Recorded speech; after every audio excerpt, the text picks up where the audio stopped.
without affection, like my mother. And now I have to dig my own damn potatoes! Would you rather be a poor old maid? The legitimate sport of any village lout with a stone and an impudent tongue?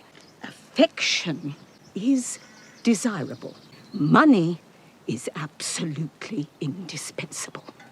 If you asked me, what would I choose between love and money, then, whether I was a girl or an old woman, I would give the same answer. In a short life, if you can't live according to your own ideas, then you are no different from a puppet. I am Jane Austen, a girl who grew up in the countryside of Hampshire. Steventon at that time was the whole world in our eyes. My father's meager salary was far from enough to cover the ravines of life.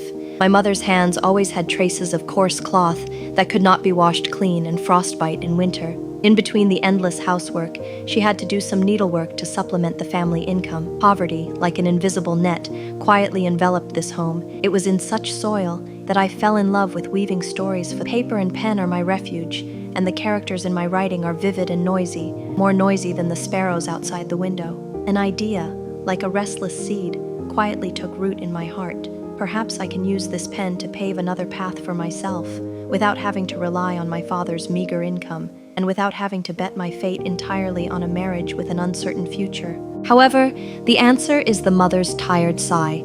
Women have almost no independent economic status. The only thing they can do is to pray that they can marry a good husband. Sometimes I resist this silent pressure by playing the piano. My fingertips hit the keys heavily. It is not a beautiful melody, but a cry of suppressed soul.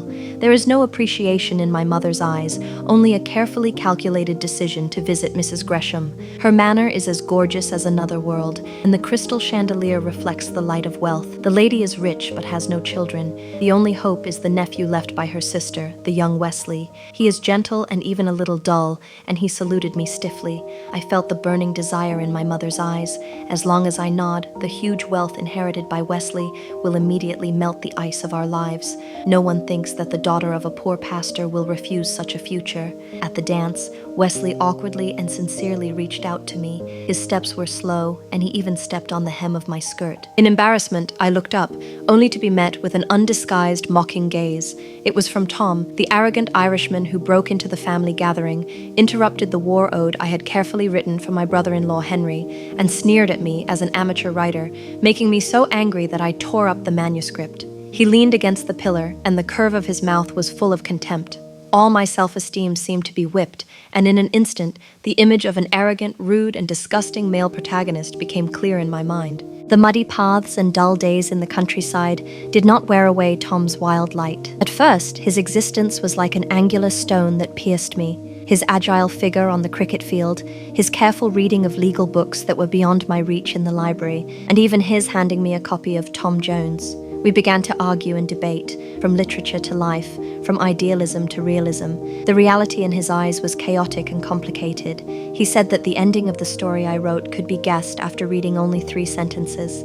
The evil was brought to justice, and the good was fulfilled. But I held on to my faith, because reality was so cold and ruthless that fiction needed that little light. But the flame of love could not be suppressed after all. An unexpected boxing match brought them closer.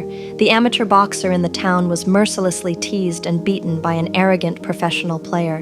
When everyone was silent, Tom took off his exquisite coat without hesitation and stood up in the muddy field to protect the weak. Watching this so-called dude stand up for strangers, falling down and standing up again and again, his shirt stained red by his nosebleed, my heart beat for him for the first time. But the throbbing is like a summer rainstorm, and it will eventually stop. Lady Gressa came to propose marriage, hoping that I would marry her nephew Wesley. Wesley is a kind young man, but there is no love between us. He would only keep reminding me how rich he is.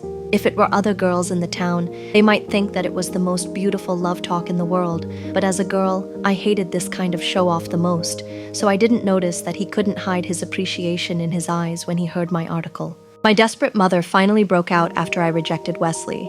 Her roar almost broke through the roof, and she tried to scold me to wake up my pale delusion. In the storm, my father's hand gave me weak support. He sighed, "Love and reason are always enemies. Wesley can give me a roof to shelter from the wind and rain." However, when he turned around, he whispered something that became my only safety line in the long years to come. Nothing destroys spirit like poverty. Ironically, my brother Henry's choice became the best contrast. For wealth and status, He accepted the cousin of an older, wealthy widow. My cousin Matilda even smiled and advised me, a young man, no matter how beautiful his face is, must have gold coins to support his dignity. At that moment, I felt fortunate that my soul had not been corroded by the smell of money. Tonight's dance was more lively than any other time.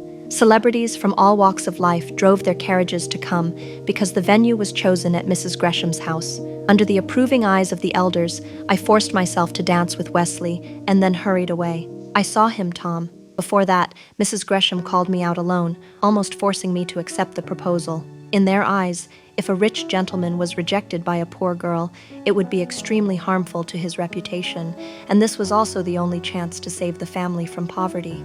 I was in a painful choice. If I marry Wesley, I will have a good life, and my family will be out of poverty. But if I choose Tom, we will have nothing, and may even be spurned by society. Is there an alternative for a well-educated young woman of small fortune?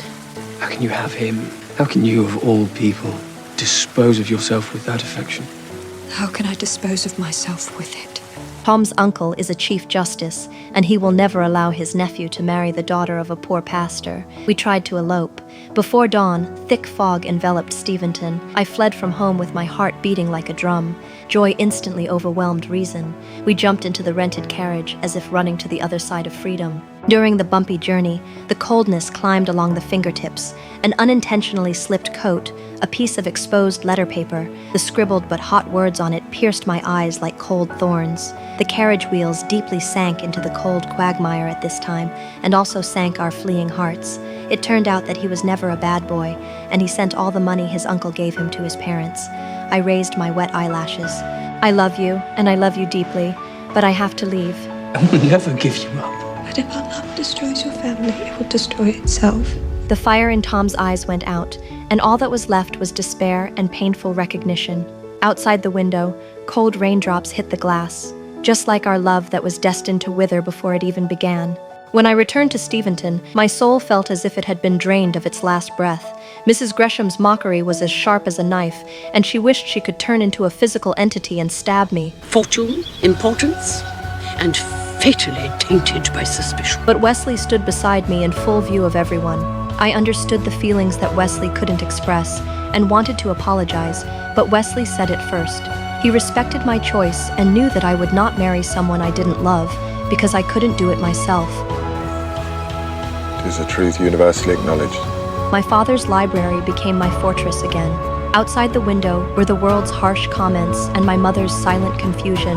But inside the window, the world I wrote became more and more brilliant and clear. Ink flowed across the paper, and Elizabeth and Darcy, Eleanor and Marianne, they came alive with my body temperature and tears.